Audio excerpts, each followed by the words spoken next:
ശരി ശരി ഓക്കെ. എല്ലാ സ്ഥലത്തും നമ്മൾ അന്വേഷിച്ചു സാർ. 8 മണിക്ക് ശേഷം ആൻ്റണി സാറിനെ ആരും കണ്ടിട്ടില്ല. സാർ, ആൻ്റണി സാറിൻ്റെ ടവർ ലൊക്കേഷൻ അവസാനം കാണിച്ചിരിക്കുന്നത് നമ്മുടെ ഓൾഡ് പോലീസ് ക്യാമ്പിന് അടുത്തായിട്ടാണ്.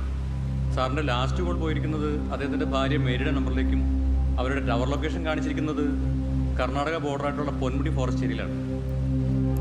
സാൻഡി, സാർ നിങ്ങൾ ക്യാമ്പിൻ്റെ അടുത്തേക്ക് പോകും. ജോസഫ് രണ്ടുപേരെയും കൂട്ടി പൊന്മുടി ഏരിയയിലേക്ക് വിട്ടു. ശരി സാർ.